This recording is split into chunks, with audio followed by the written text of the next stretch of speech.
Good evening, Southeast Texas. The forcing in the atmosphere that's causing the lift is going to increase over the next few hours, and that means our severe weather threat will likely enhance or increase across the area. Good evening. Thank you so much for joining us on this very special Facebook weather update. Right now, things are quiet, but I don't think that's going to be the case here in the next 3 to 4 hours as the lightning and also rain and thunderstorms expected to enhance our radar display.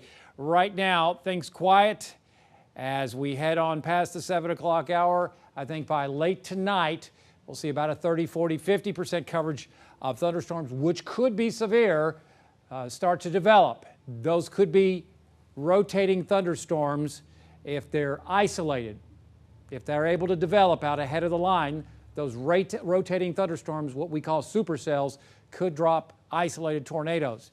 Regardless, I think that as we head on into about 1, 2, 3 o'clock, we'll be watching a line of thunderstorms, a squall line, move on into Southeast Texas. It'll be moving very quickly, about 40 miles an hour off towards the east, and that could bring us the potential for damaging winds, which I think is the most likely scenario coming up tonight and in wee hours Saturday morning. Damaging winds, 60, maybe 70 miles per hour. Power outages if possible, trees down, the usual stuff. Otherwise, then by about 4 or 5 o'clock in the morning, everything starts winding down as the system pulls out of our area. Current temperatures are mid-70s, but look at the temperatures much cooler up into the Texas Panhandle. That's what we're going to see as we head on into the day tomorrow. Falling temperatures throughout the day. Otherwise, the squall line and through central Texas right now. Tornado watches are in effect for the Dallas-Fort Worth area and back over in towards, say, Longview, and also around Texarkana. Severe thunderstorm watch over in through San Antonio. We're probably going to be placed under either severe thunderstorm watch or a tornado watch as we head on into the next few hours across Southeast Texas. As the line gets closer to our area, it'll start increasing lift. You can see how we're seeing these showers starting to develop ahead of the line further to our west. That will be moving into our area. It's these individual cells that we're going to have to be watching for the potential for severe weather as far as tornadic thunderstorms. Regardless, that front will push on into Southeast Texas. And also, you can see these bows. Think of a bow and arrow. These Boeing returns are what we're going to have to watch. See a little bow there? Those are the ones that are going to be able to produce severe thunderstorms. Bow there. That's what we're going to be watching as we head on into the wee hours of the morning as that threat materializes. So again, I've been showing this all week long. You're probably tired of seeing it, but this is the winds at 4,700 feet. I keep talking about that because this is the potential. Now, it's not guaranteed, the potential. And I'm not going to say North Beaumont or West Beaumont or China or Evadale or North Silsbee. We can't do that. Area wide, okay? Everybody is under the gun for the potential for 60, maybe 70 mile per hour winds. As you can see, 70 to maybe 80 mile per hour winds just above the surface of the ground. If the rains are heavy enough, that could be brought down to the ground, and then you got widespread wind damage and power outages. That's probably the worst case scenario. We're hoping for a better scenario, and that's a possibility. So tonight, looks like the rain chances will rapidly increase across the area due to that line, that squall line, moving into our area roughly after about 10 o'clock, 11 o'clock, and then in towards Tyler County by 1 o'clock in the morning. Again, any of these little cells that are isolated ahead of the line, which is right there, that's what we're going to have to watch for tornadic thunderstorms. Now, this is not guaranteed it's going to be over Burkeville or over towards Kirbyville or northeast of Silsbee or north of Beaumont. This is just a model's projection, okay?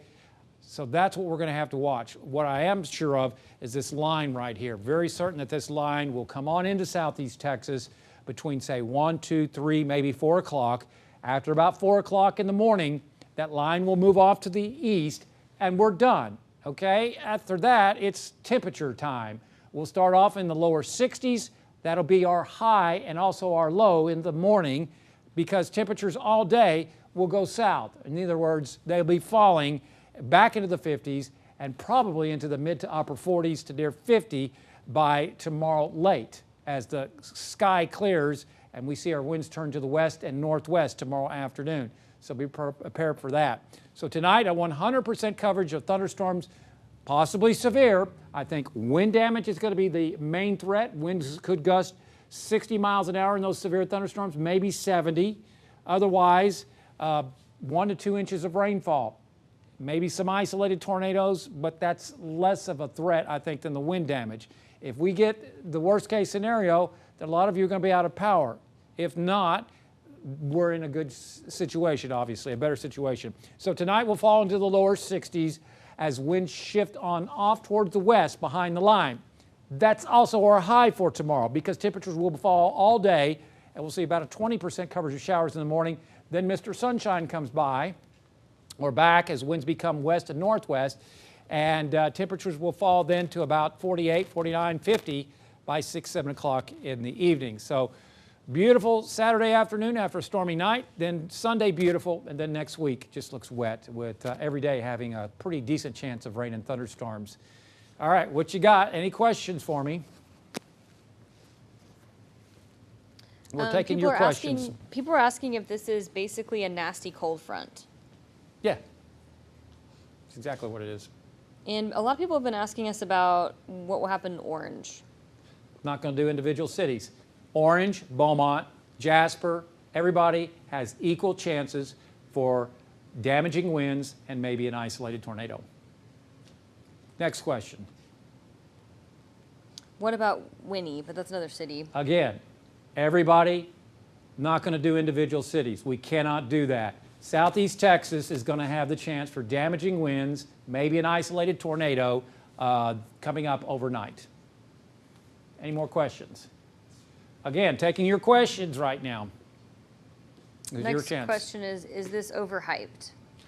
No, I don't think so. Trying to tell you the best and worst case scenarios, and I'm talking about, and I'm not forecasting severe weather as far as it's a definite. No, nothing's definite.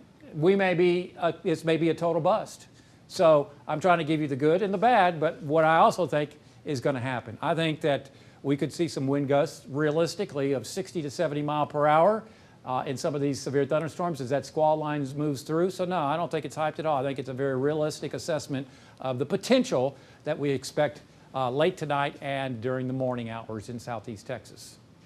Next question is there anything we can do to prepare for this? If you got any loose lawn furniture, maybe light lawn furniture, trash cans, bring them in. Make sure that you don't have any toys outside. Also make sure you have a flashlight nearby in case you lose power, and make sure you have all your devices charged up. Excuse me. One of those says, will the squall line break up a little bit? It's certainly possible. You bet. I would hope that would be the greatest thing in the world, is that nothing happens. And, you know, we have had this happen before. So, yeah, it's not hyped. We've had high chances of severe weather and nothing happened. Right now, we're at an enhanced risk. So there is the chance of severe weather coming up tonight. Mm-hmm. Someone asked about hail potential. They did name a specific city, but they asked about hail potential. I'm not going to do individual cities. Hail, I think the risk is low this round. It's just from the surface to the top of the troposphere is pretty much going to be saturated. It's hard to make hail. Not impossible, but I think the wind damage is the best chance with this round, maybe an isolated tornado. They said, how many tornado cells did he say earlier?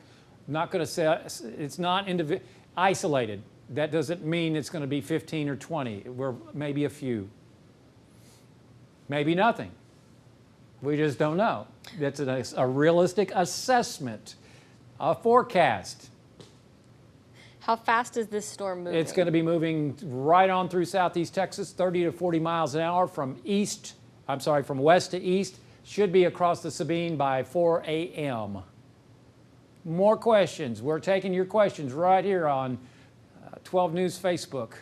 What direction will the wind be from when it moves through? When it moves through, ahead of it, it'll be out of the south and southeast. As the squall line pushes through, the winds will shift to the west. And then they'll become more northwesterly tomorrow afternoon, and then the cooler weather returns to the area. More questions. We're taking your questions What down. have other cities experienced with this? Have not had time to check on that. So far, the amount of severe thunderstorm or severe weather reports have not been that much. Small hail so far. That is going to be changing, I think. That was over into central Texas, off to where that line of thunderstorms. Let me get to what I'm talking about. Let's see. I want to get past temperatures. So far, it's been dropping small hail, 3/4 inch size hail to 1 inch size hail. That's enough to dent your car hood. But what I think is going to happen is, you can see this rotation up here. See how that is? That's upper level rotation. That's upper level low pressure.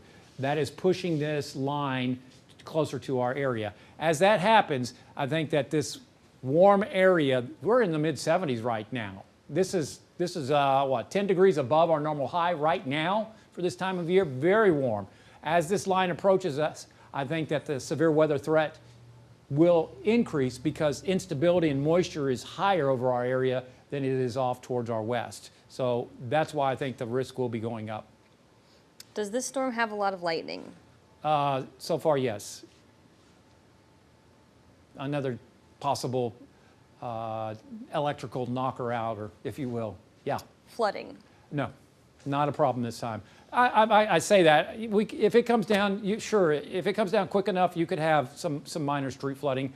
But I just think that this is going to be moving through so quickly. 1 to 2 inches of rainfall, we can do that. That's no big deal. We just did 40. Look what happened then. But 1 to 2 inches, yawn. What's the next thing? Power outages. Power outages. Yeah, I think that's a good possibility. Again, it's not promised. Welcome to my line of work. I take the most reasonable assessment and relay that to you. I think it's reasonable to assess that that is a potential for power outages. You get this line that's going to be strengthening, and it's probably going to be severe.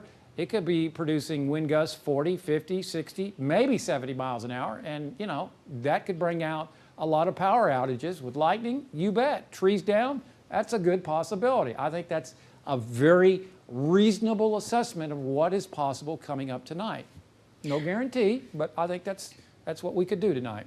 Hey, just a reminder, I'm still seeing a lot of comments in here with individual cities, so remember, we're not doing that.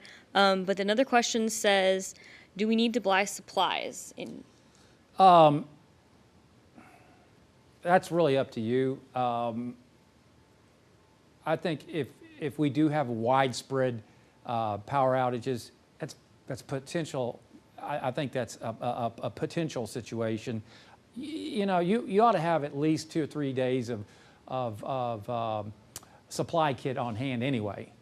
So if you don't have that, I guess I wouldn't race to the store to go do that, but you need to have at least your devices charged, and certainly have water in the refrigerator, and make sure you have a flashlight ready to go just in case, always. This one says, will we be on air the rest of the night? Yes, on and off. Right now, we're going to take a break until this starts to move in closer to our area. See, we've got a little ways.